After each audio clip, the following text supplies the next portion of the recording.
If you want to learn how to gain insights you can act on and solve business problems with data, all while building a data-driven culture at your organization, sign up for Pragmatic Institute's new course, Data Science for Business Leaders. Find out more at pragmaticinstitute.com/data.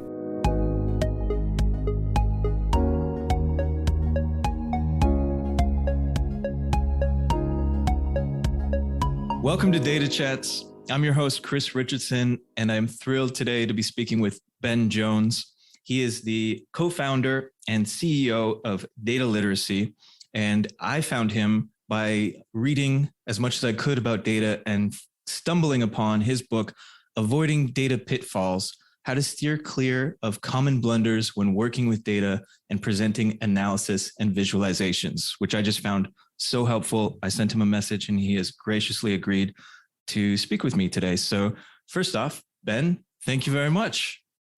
Oh, thanks for having me, Chris. Yeah, it's nice that you found that book and really was cool to hear from you. And I'm excited to be on the show here. Yeah, and maybe you can tell the audience a little bit about your background and what it is that you do. Sure. Yeah. So I work right now at Data Literacy. Dataliteracy.com is our website. And I've been doing more of that writing and course creating and teaching that kind of got me into this position where I am today. I spent many years at Tableau running the Tableau public product marketing team. But at the same time, I started teaching at the University of Washington. I started writing and I wrote my first book. And I realized I really like to be a part of people's light bulb moments. So that's what led me about 3 years ago to leave that company. Perfectly good job. And step out on my own, starting this business. And then my wife left Amazon a year later and now runs sales and business development. And we are, a mom and pop shop. We've got another employee now that we brought on board in October, and we're growing and having fun and really learning how to reach audiences and help them get excited about data and really to get confident that they have what it takes. So that's what I'm up to these days.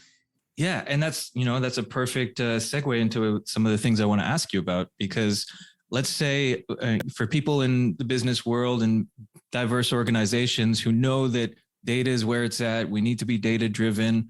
What do those people who are familiar enough, but not necessarily super data savvy, what do they need to know to get started? What is it that you often begin with? Yeah, so we start off in our first course and our first lesson with the idea of the one overall goal of data, which is to develop wisdom, to apply it, to make better decisions. And so we use a really popular model there called the DIKW pyramid, which stands for data, information, knowledge, and wisdom. And it's a way you can step up and leverage raw data in its, form that you originally find it. It might not be very usable. You might not even know what it is or what it means. And so how do you convert it? How do you process it to get to a place where you have that aha moment and you say, well, we're going to do something a little differently now than we've been doing before, thanks to what we learned from this data. And so just to kind of get them comfortable with the fact that that is the chief value, that data right now is bringing to all kinds of organizations, nonprofits, for-profits, government agencies, you name it.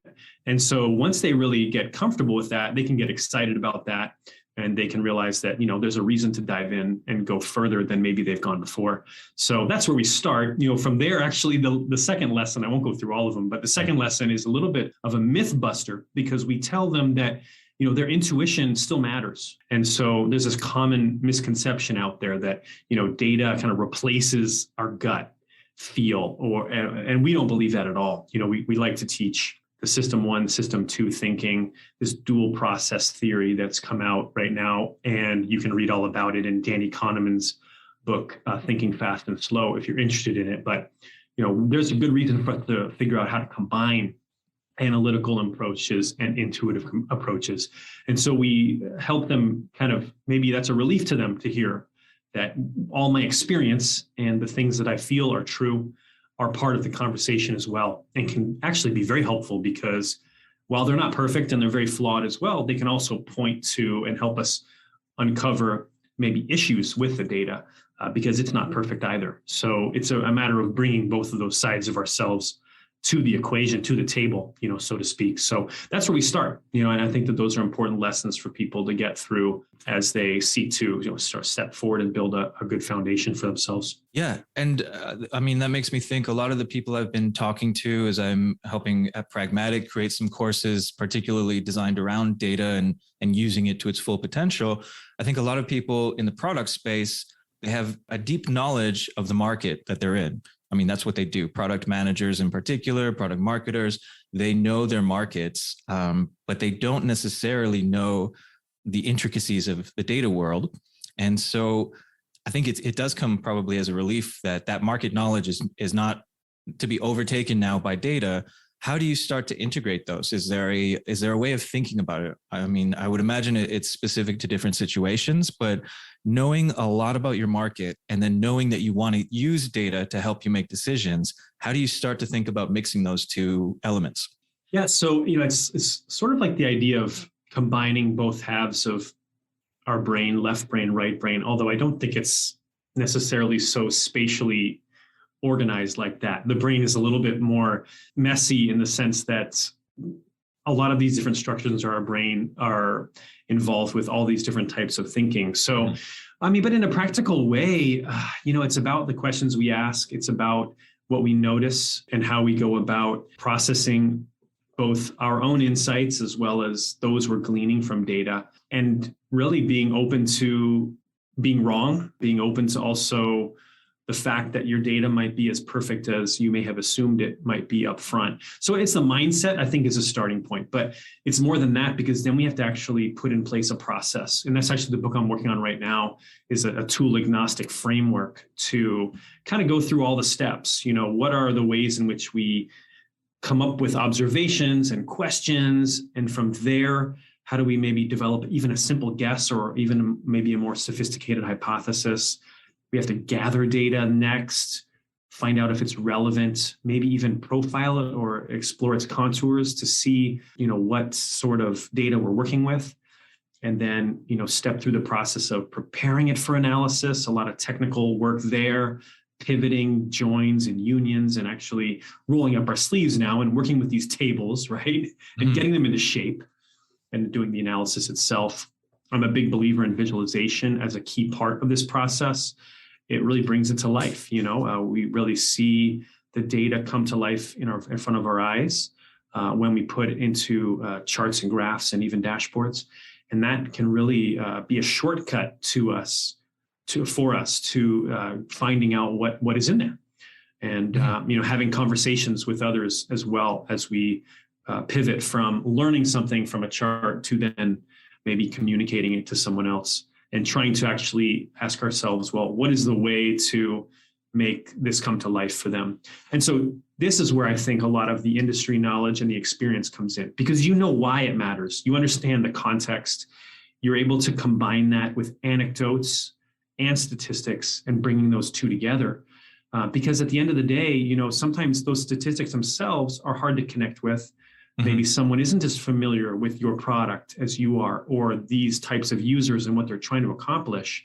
But you've looked at personas, you've seen focus groups to be carried out, you've talked to people, you've watched them, and their frustrations or what gets them delighted. And now you have all this data. Okay, well, great. You can bring that together in a way that, probably I couldn't. While I may be in some ways more experienced working with the data, I'm not going to have those tidbits, those human stories that I can layer into the conversation to really bring it to life. Because at the end of the day, we're trying to have people, real human beings, accomplish things. And so there's a human component to it that you can weave into it with all of that experience. Yeah. And I think that you've hit on such a crucial point, right? It's about people and their uses and the way that they are going to interact with the product you're making or whatever it is that you're interested in. And so there is this, it seems very different, but maybe it's not. The qualitative aspect of talking to people, of asking them, how do you feel about this, or what makes you like this or dislike this? And then the quantitative aspect, which is we have 5.2 million product purchases in this realm, or things like that. How do you think about combining those? In some cases, maybe it works better than others, but I think qualitative research is where product managers shine. They'll go out and they'll find market research in Pragmatic. We encourage them to do Nihito visits, which is nothing important happens in the office. You have to go out and talk to people. And so, but that is very anecdotal. Even if you've done a few, you're still not anywhere near the kind of quantitative data that you might be collecting. How do you think about, or how would you encourage others to think about putting that stuff together? Mm-hmm. Yeah. So when you mentioned that idea of going and observing, it reminded me of the Japanese concept of the gemba, this idea that you go to where the value is. If a reporter is reporting from a crime scene, they speak of it as, reporting from the gemba. And this is something I learned in manufacturing, where you can look at spreadsheets all day, but sometimes what you really need to do is get out of your office, go down to the place where they're working on those products and watch what's happening. I think part of the relationship here is that, when you observe things or talk to people, this is a really useful way to form hypotheses. And then when you get the data, that's a useful way to test those hypotheses.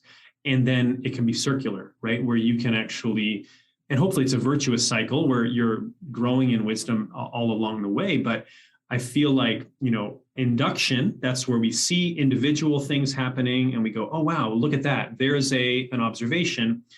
And then you think to yourself, well, wait a second, maybe it's like that more generally, or maybe that's actually quite different than something else happening. Well, great. You have a hypothesis now. You're saying my hypothesis is that this is different than that, or that this is a trend.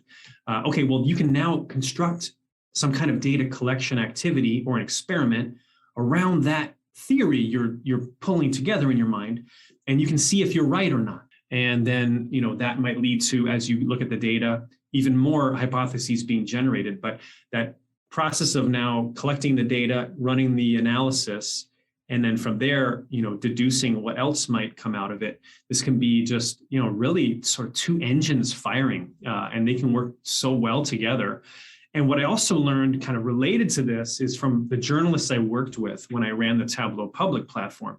They were great at combining the human side of the coin and the data side of the coin, anecdote and statistics, because no one needs to read their article. They have to write an article that's interesting, that draws people in, and that gives them some reason to share it. And especially in the world today when we're just drowning in content. And so that's what they do really well. And the good ones know how to combine them in a way that is both statistically accurate, but also matters to a real human being, because they're talking about the story of real people's lives. And those can be 1-2 punch. I had one success story with that I can remember when I was actually in product marketing in the medical device industry. We had launched a product and I was going to review that with some executives with a bunch of slides and charts and graphs that I was pretty sure were going to put them to sleep. And so I went to the helpline and I said, hey, can I have, I knew that there was a problem that was coming from the data. And so long story short, I was able to go to the helpline and get some calls of people complaining about that. I was able to go to our social media team and get some tweets and social, media shares of people that were complaining about that. And it was really important to me that I get the photograph of the user and all that, along with this. And so then I put a boring chart up there, and then I just, on top of it, put this person and their funny little face smiling, and then their little quote where they're booing our company, And so immediately all the executives were like, oh, they kind of paid more attention. They sat forward, they looked, they even laughed a little bit, and even though we were, it wasn't a great story about what had been happening, but in any case, they were drawn in a way that they weren't with just the data. And I was able to layer those two together, in a way that I think caused them to pay a lot more attention and ultimately give us the funding we needed to go fix the product problem. And would I have been able to get that funding without all the anecdotes? Maybe, I don't know. I don't think so, but it's hard to say, but in any case, I know that it worked out well. And I walked away from that experience feeling that was a really important thing, was to be able to find a way to do that that's ethical, that's true to the data, but also, representing people and how they feel. And actually not neglecting one or the other, but doing them both. Yeah, and I think that's such a crucial element, is that when we talk about becoming more data driven or incorporating more data, we're not saying we're replacing things. And so that is a really nice way of thinking about putting those two worlds that can sometimes seem siloed or very different into a very nice combination that can be really effective. That said, when it works as you're sort of describing it, it's just, perfect. You have a nice data collection coming in, you have great anecdotal information coming in, you match your hypotheses with your findings, but it doesn't often work as smoothly as that, right? I mean, and that's what attracted me to your book, which is all about pitfalls. Yeah. So maybe we can start with whatever your favorite are, or the most essential things to consider of the pitfalls you can run into when it doesn't work as smoothly as that. Yeah. So, I think the first one, pitfall 1A in the book, is this idea of the data reality gap. There's always a gap between your data and reality.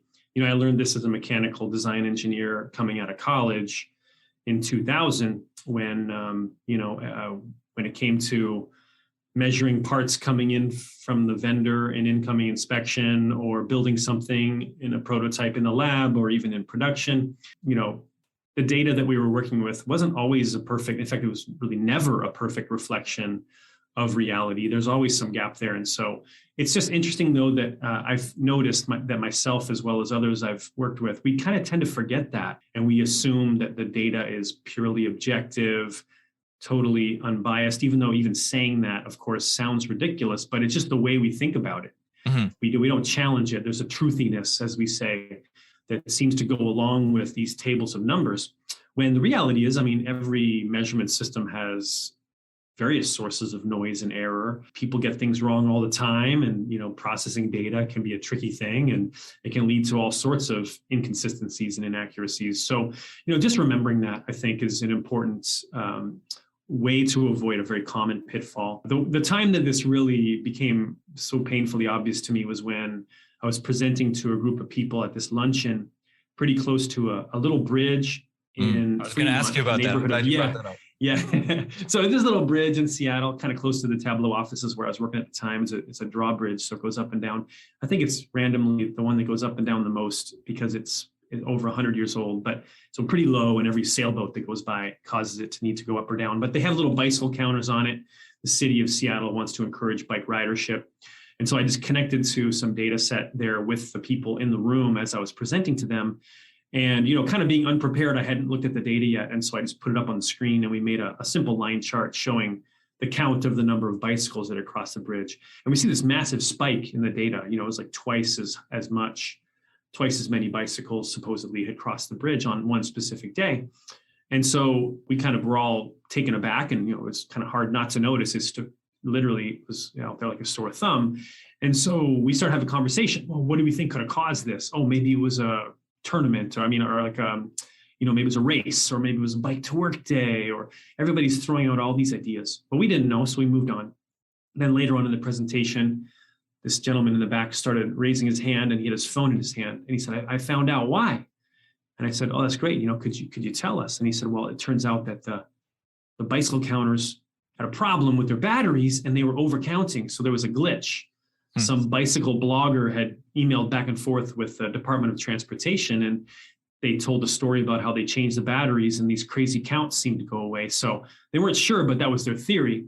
But what really hit me in that moment was that before that gentleman raised his hand, no one in all of our musings about what might have caused this spike in the data, no one sat there and said, well, maybe it's not real. Maybe there's a problem with the data, or maybe the sensors were broken or something. No one threw that out there, not even me. And I'm the one sharing the data with them, So that's when I realized, wow, it's just common, I think, or it's sort of human nature that we don't ask ourselves, is there a potential issue with this data, or what are the various sources of inaccuracy that might be present here along with this data I'm visualizing? So that's a common one. I start off with that one. I think it helps to just keep our mind engaged. Just like I was talking about, you need to think about your intuitive spark, and that spark is going to tell you maybe there's a problem, and you need to be able to foster that instead of, just racing ahead, assuming everything's fine and there's no problems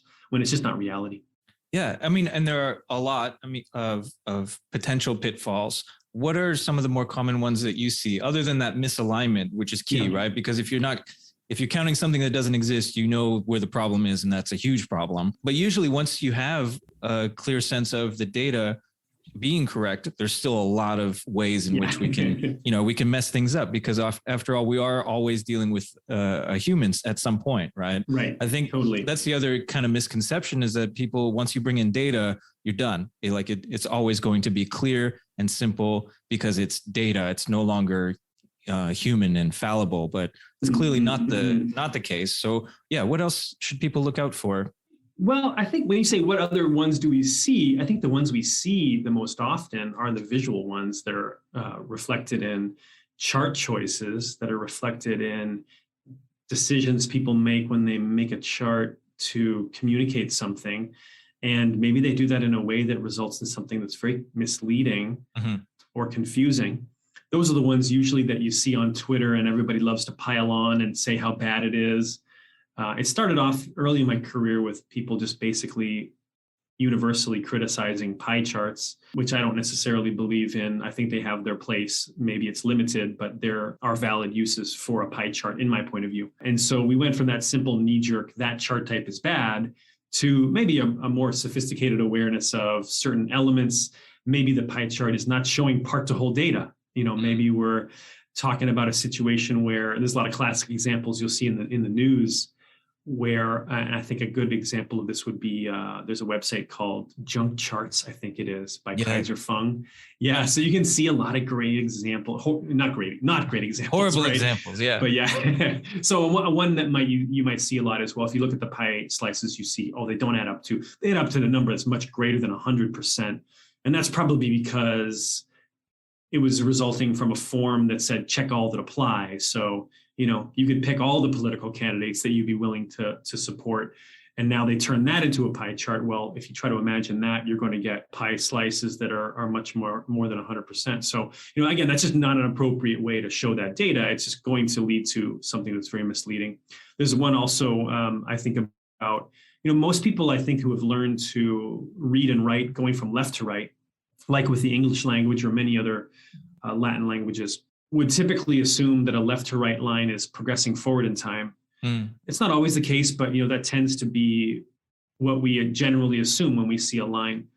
And so it's not always not also true necessarily, by the way, for people that learn to write right to left, like with Arabic. Hebrew is an interesting case in that the number system goes left to right, but the words go right to left. So if you talk to a little child, they've done some research into this, and maybe children in Israel who are learning Hebrew might be a little more 50-50 about the way they think about left to right versus right to left and its relationship to time. And actually, if you're interested in that topic, I really recommend you read a book called Mind in Motion by Barbara Tversky.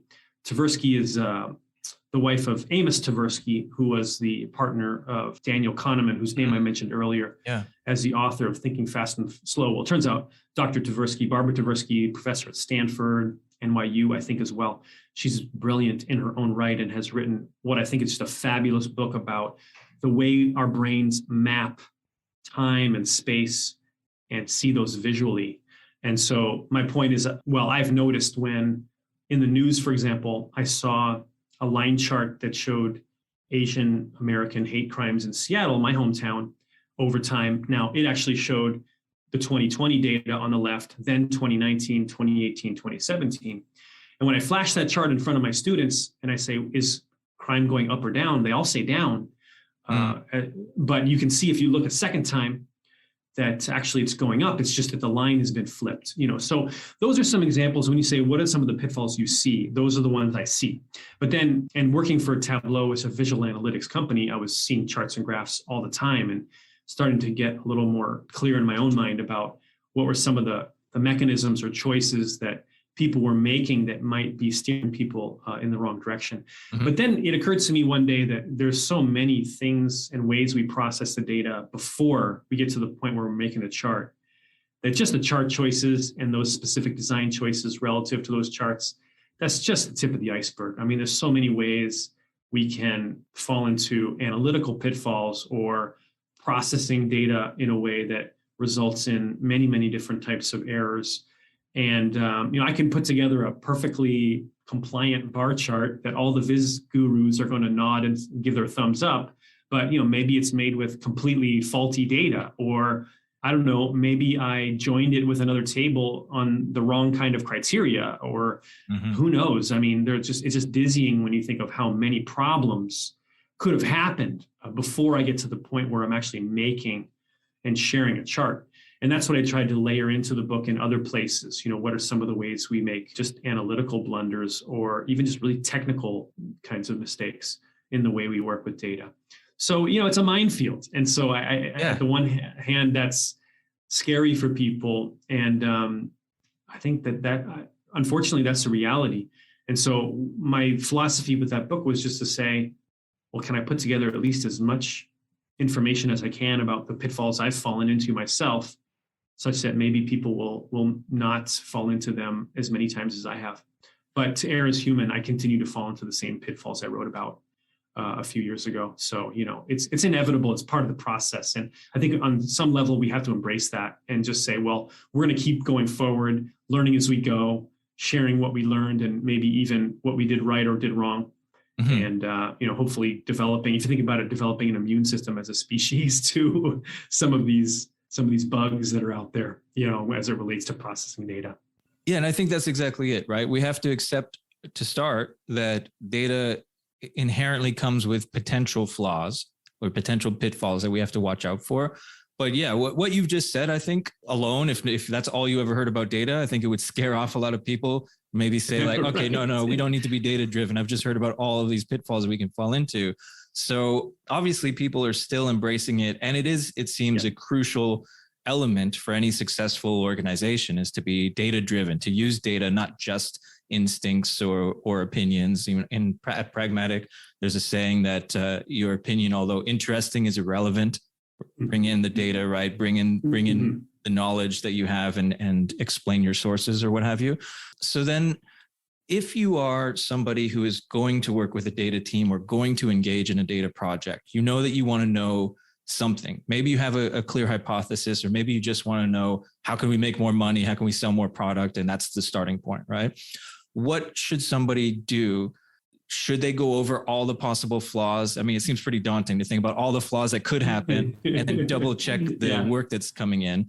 But they also probably shouldn't, just accept everything at face value. So what do you suggest for the people who aren't doing the data analysis, but are perhaps contracting the data analysis or asking for it to be done within their organization or what have you? Yeah, I think that, so for the first point, when I'm doing the data analysis myself, my approach is to explore the contours of the data before I ask and answer any questions about it from it, using it. And when I say that, it's commonly referred to as data profiling, but, take a look at the maxes and mins, try to see if there are some nulls in there. What is the meaning of a row or an attribute? What about the shapes of the distributions? Do you see some funny outliers when you look at it? Just get a sense of what's there. Because a lot of the time, if there's an egregious problem in the data, you might notice it pretty early if you just do a quick scan of what's there. So if you're not doing the analysis, I would ask the people who are to do that, to say, can you please just spend some time orienting yourself with this data? Maybe you know it because you helped collect it, or you were part of the team that gathered that data. And so you can have a meeting where you just like you mentioned, the idea of just observing what's there, getting away from maybe some other things you're doing that might be distracting you, and just look closely at what's there, focusing on it and just scanning it. I think that's an important step. I call that exploring the contours of your data. I compare it to, there's two European explorers who came across New Zealand. The first, his name's Abel Tasman. He came across New Zealand in the 1600s, I believe it was. And he and his crew named this, what they felt was a cutaway, not too far from Wellington. They called that Zeehane's Bight after one of their ships. Well, a little over 100 years later, James Cook comes along and they do a thorough circumnavigation of what they find out is actually two islands, North and South Island, with a navigable waterway in between. And so they did a much more thorough job of exploring the contours of those islands. And they realized there was a null, there was a gap between those islands that Tasman and his crew totally missed. And so they sailed away, Tasman, from New Zealand, completely misunderstanding like the most important geographic trait of New Zealand is that there are actually 2 islands, not 1. So they missed it, and this is how it is with data. We can, if we just do a cursory or not even spend time orienting ourselves on the data and we just start using it, well, we're going to jump to a lot of wrong conclusions. We're going to sail away with complete wrong understanding of what's there. So I think that that's an important thing. And also you as the non-analyst need to be asking a lot of questions when they present to you. We have a little in our second class, which is called Learning to See Data. We have a little checklist, 16 questions we ask. Like you mentioned it before, a couple of them. What's the source of the data? In this case, it might be you, but maybe they're bringing in other sources of data. So understanding what those are, taking a look at some of the choices they made when they designed the charts and graphs that they're showing to you. Asking yourself what questions are surfacing as you look at the data. Are there outliers? Are there values that seem like they are in bizarre places? Well, that leads to questions about those, potentially those outliers or those values that are sticking up like a sore thumb, like in the case of the bike data that I looked at with that group. So those are good questions, and they should lead to inquiry. They should lead to dialogue. And so you can be a part of that dialogue and you can push back. You can ask questions about what you're seeing instead of just assuming that if there's something that looks confusing to you, don't fall into the trap of just assuming there's something wrong with you. I mean, it could be that you're this little red flag that's popping up in the back of your mind, or this little alarm that's going off. It could be very important. It could be that there is an issue that needs to be addressed. And so I think sometimes we just stay quiet because we're worried that maybe we don't feel really comfortable with data in the first place. We're worried that maybe the problem is me, that I don't understand it. I don't necessarily want everybody to think that I don't know something, so I just don't say anything. I don't think that that's a valuable way to interact with data and other human beings. You need to kind of come in with all the questions on the table and, be comfortable with not knowing and sharing as much and asking for clarity. And that's going to be an important step so that if someone has fallen into a pitfall, you'll become aware of it. Yeah. I mean, and that's such a crucial point as well. I think that's something that we're emphasizing. And, my background, my PhD is in communication studies and media. And so I'm very interested in how things are said or expressed. And that part is often missing, I found, from talking to people about the data process, right? You go ask a question, they come back with some information, and that's it. But what you've just brought up about making sure you have a discussion, asking questions on both sides. If you're giving your work to a data team or your assignment, they're coming back with something, you want to have a conversation. How do you suggest, or not necessarily the questions, although like you said, having a checklist is probably a great idea, but how do you encourage others to hold conversations? I'm sure you don't want to offend people and you don't want to look dumb. I think that is something that people are trying to protect themselves from, which, let's just get rid of that right there. Nobody is 100% perfect in any of this. How would you encourage people to have these discussions in the most productive way possible? Yeah, I think if you tee up the conversation like this, you say, okay, hey, the product team is going to meet with the data analysts, and instead of a presentation, we want to start with a data discovery session. So after you've spent some time, data analyst team, crunching the numbers, we wanted to sit down with you in a mutual exploratory way. In other words, let's project on the screen or on a screen that we're all dialed into, maybe if we're in a virtual meeting like the one that you and I are in right now, Chris. We can say someone's going to share the screen and we're going to talk about some interesting things that you're finding. We're going to have questions for you. And ideally, you'll have someone who's savvy enough with some data tools like maybe Tableau or Power BI that can pivot and follow the conversation in a way that reveals new insights.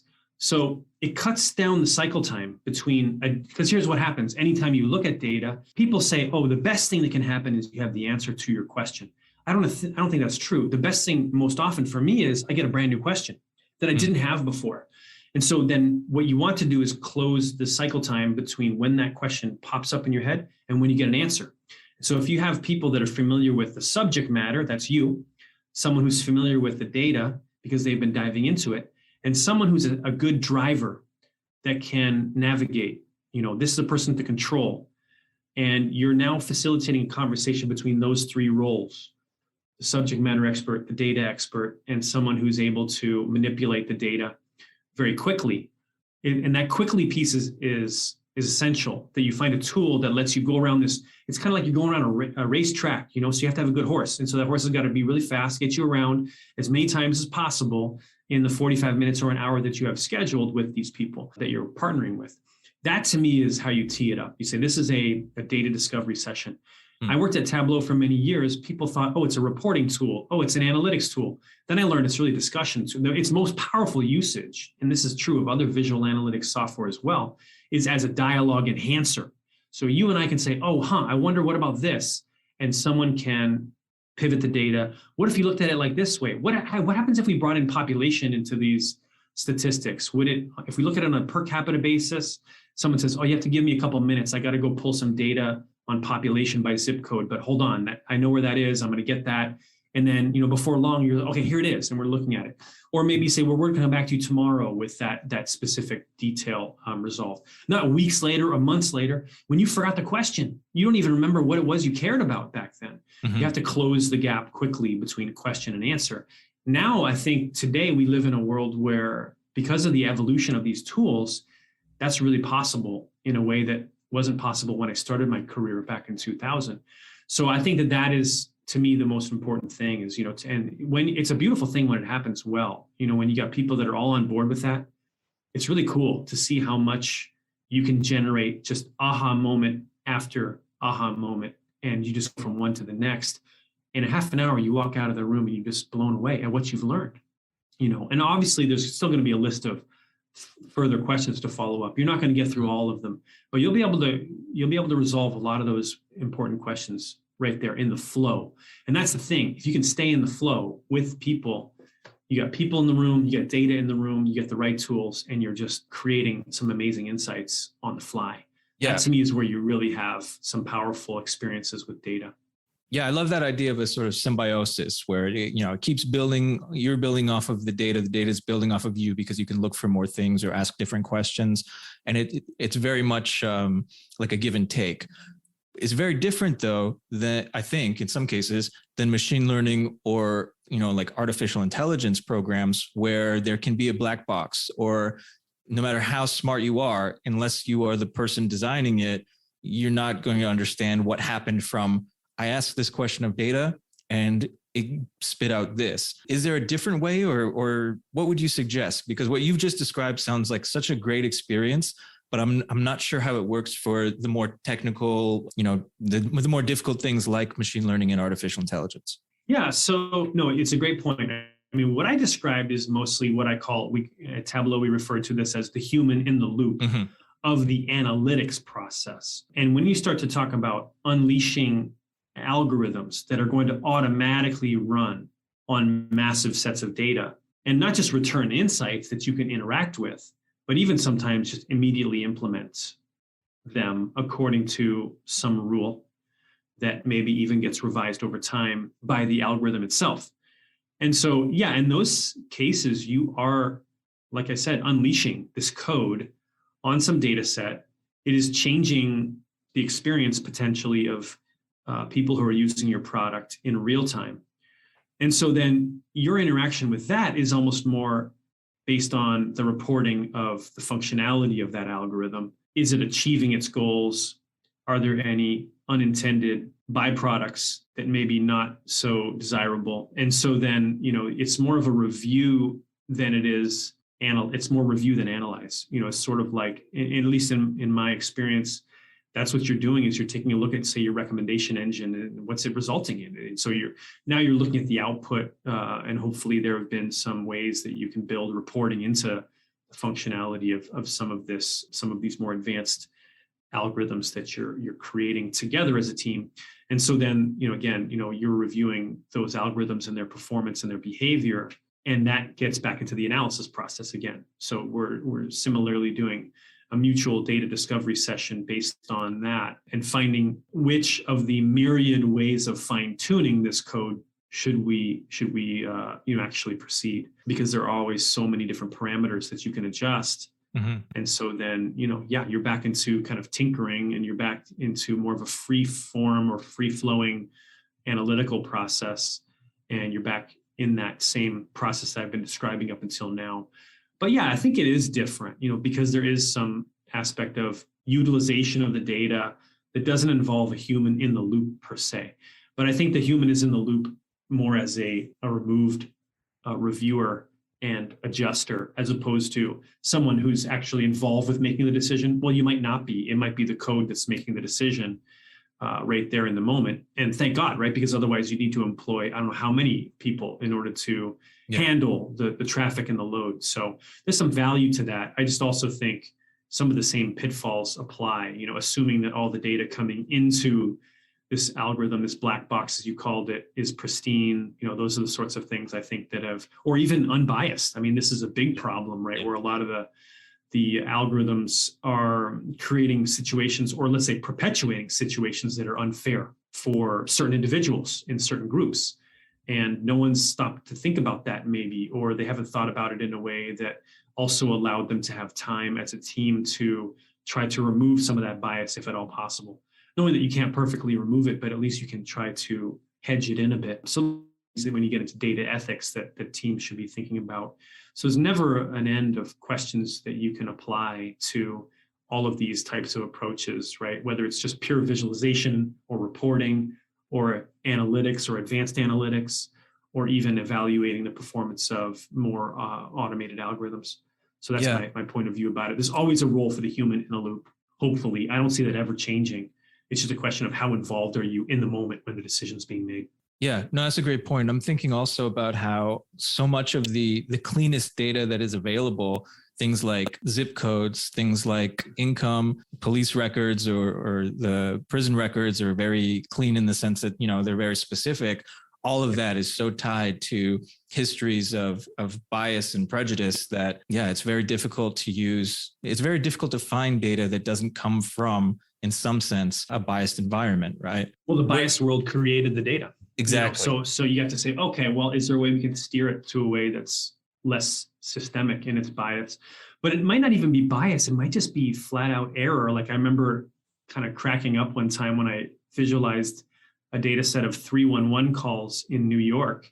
And I saw this dot way to the north, way outside of the state of New York. I mean, I don't know, up in Canada, maybe somewhere. No, it must have been in the US somewhere. I thought, what the heck is that? It's not even in New York State, let alone New York City. So I hovered over it. And it was 1, 2, 3, 4, 5, so it's like probably someone just keyed that. I mean, I'm guessing, but maybe someone just keyed that in because they didn't know what. So they just put 1, 2, 3, 4, 5 in there. So there's going to be lots of that too, where it isn't necessarily. So it's obviously just a much more technical problem than bias and whatnot, but still something that you have to take into account when you write this code. How does it handle those kinds of inputs? And maybe alerts us to certain situations that might cause behavior that's not intended. Yeah. And are there places that you suggest people consider that maybe aren't as frequently considered when it comes to taking in data? I think the issue is if we're thinking about products, you have people who have purchased your product and, call centers or complaints, and these kinds of things are monitored. They're very clean in terms of being able to see what people have said about your product. And then you have, larger data sets, like I said, zip codes or what have you. But then what surprised me is in this, vast world of data, it's still very hard to find the data that you want, especially clean data that you want. But I'm wondering, are there places that you found that, hey, people don't think to look here, but this is actually a rich source of data? Obviously websites, right? They track everything. But if somebody doesn't go to your website, then you don't know who they are. So, but where are some maybe hidden gems when it comes to data? So I really admired the Tableau product team that I had a chance to work with, and they were great about finding ways to assess how the product was being used. They even used maybe some, more primary research in the form of eye tracking experiments, things like that, to see where people were looking or even clicking. Even some of that's incorporated into standard web analytics when it's a web product that's being evaluated. So those are cool. I mean, like you talked about before, I love the qualitative component too. And you can talk to helplines, you can see social chatter about your topic. And there's some great tools now to kind of, aggregate some of that chatter that's happening about your product. let's see, trying to think of when I was a product marketer. I mean, we did focus groups. We did some interesting surveys. Those are good. Those really do help.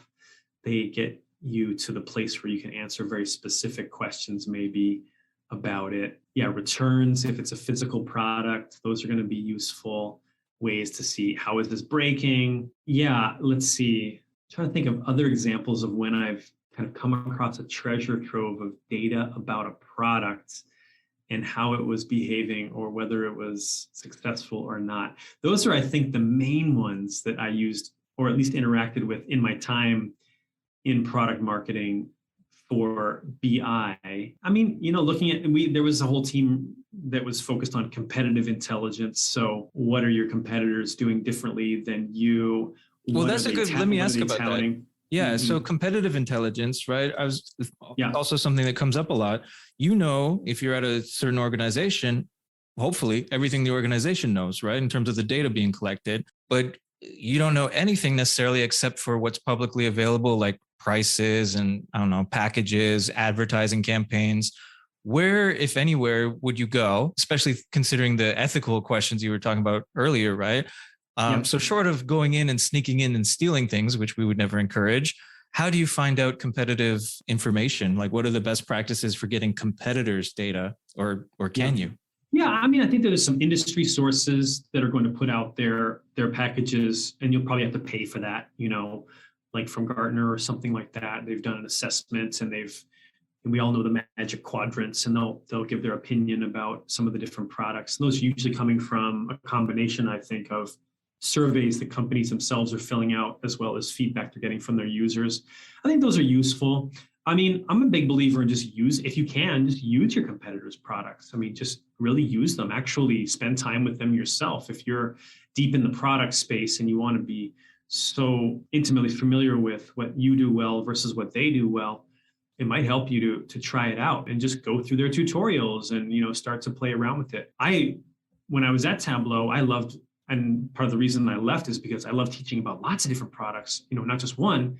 So I was always using different products. I wrote a blog post about Google Data Studio when I was there. I was just so into it. And, it's pros and cons. And just from the point of view of so I was a bit unique because they hired me there because I had won a contest using their product. So I was already an avid user of their products, which is why I got the job. And so I just loved the space. So I was coming from the point of view of someone who already was a very enthusiastic user of the product, as well as the other products too. And so that isn't always doable. I'm thinking about when I was in medical devices, I had a product that was for someone with diabetes, but I don't have diabetes. And so, but my friend there who worked with me in the marketing team, he did. And so I just participated in some clinical studies, where I was not necessarily, there are obviously ones where I was just wearing the devices and giving my feedback on, how they felt and things, not from necessarily the point of view of someone. Instead of injecting insulin, I was injecting saline solution, and so it was as close as I could get, so I tried to get close to the feeling of what it would be like to be using this product. What was it like to have this pump and this tubing attached to me as I'm running around and, playing with my son in the playground? So what were the things that kind of got in my way, and how did they get in my way? So it's one thing to just listen to a focus group. It's another thing to try it out. And of course, now we're dealing with very small N, you're one person and it's your experiences. And so you're looking at it through your lens, and you have to realize that that is a very specific lens. And so it won't be shared by everyone, but at least you're getting closer to that actual experience of someone using these products. And it could be yours, it could be competitors' products. So I don't know. I always found that I learned a lot from those really hands-on experiences. And again, their usefulness wasn't in giving me concrete industry-wide knowledge, but rather in helping me come up with maybe some interesting questions or hypotheses to test on at a larger scale, maybe through a survey or a focus group, or maybe it informed a detail we changed about the product that then we tested in a certain way to see if it accomplished what we hope it accomplished. So yeah, there's so many sources of data about products. I just tried to get as close to it as I could myself. Whether you're listening, I would sit there with headphones in, listening to the calls coming in live, to just feel the frustration, of the people And you just really start to empathize with them. You really start to feel what that must feel like. And I just think that there's power in that than just looking at spreadsheets and realizing, okay, we're just going to deal with the top 3 complaints and that's it. Maybe the severity of complaint number 10 in ranking is actually causing you more problems than 1 through 9 combined. Depends. Yeah. So yeah, those are some interesting nuances maybe to this whole, theme of this conversation, right, Chris, is the combination of qualitative and quantitative, the combination of the human realm and the data realm. And as it relates to products from my own experience, having been a product marketer as well as a design engineer. Yeah, exactly. That's it, right? You can't necessarily succeed with just one or just the other. It's that combination that's really the goal you're looking for. And if people are looking to capitalize on that and to really take their organization or their team to the next level by incorporating data practices in a stronger way, in a new way, what are 2 things that you would suggest somebody, maybe a business leader, start? Maybe they could do it tomorrow after listening to this. What would they start to do in order to really harness that power, especially if they have been doing the qualitative stuff, but they know that they need to up their game in terms of the quantitative or the data? Well, yeah, what would you suggest they can maybe start doing in the next day or 2? I think that I learn a lot from books, and not everyone does. There's some great books out there that I think would be helpful for anyone to pick up and just start thumbing through. Books like How Charts Lie by Alberto Cairo, books like Better Data Visualizations by John Schwabish. Those both have come out in the last couple of years. Everyone's got their favorite list. So if you're a reader, pick up a good book or 2. I think that that's a good starting point. Anyone can do that right away. In my experience, though, what really helped me was the rolling up the sleeves and the doing. So that was what I loved about Tableau Public, because as I started using it, I'm not saying necessarily use that product. I would say check it out. It's a good one to do. But yeah, and it's free for people, right, to use Tableau Public. Although you do have to, consider that it's public, right? Right. Yeah. Everything and along that line, Chris, what I did was I started visualizing topics that were interesting to me using data in the public domain. Mm-hmm. So I was born in Canada, and I really me too, idolized Wayne. Oh, really? So I was born in the late 70s. So, for me as a kid, Wayne Gretzky was my idol. Mm-hmm. So I went and found some data about him, and I made a little project that I visualized how much better he was in terms of his point tally over his career than the other top 99 players in NHL history. And so, again, it was just, it sounds silly. You saying, Ben, are you really telling me that I should visualize data about my hobbies? And actually, yeah, I think because what happens is it matters to you. You care, you're interested in it, you're engaged. It isn't some boring training data set that you care nothing about at all. That's a great point. There are training data sets. We even create our own. So I don't mean to necessarily knock them wholesale. I just think that when we teach our courses, we say, look, apply this to your own data. Because when you do that, you really find that the learnings stick with you. And again, you're just engaged because you care. Maybe I remember a friend of mine made a visualization about multiple sclerosis, which her mom had that condition and she was going to be running in a race. And so she wanted to understand more about the incidence and prevalence of that disease in this country. And she used that for a fundraiser, so she created some charts and she shared that with the social media network and said, hey, I'm running a race, you can donate, So here's an example of someone who isn't just using data and learning how to play around with it.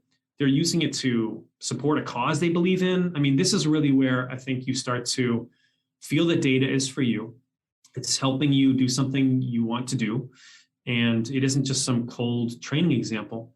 And of course, that thing that you need to do, maybe that is your own business data, in which case, to your point, you would not use a public tool.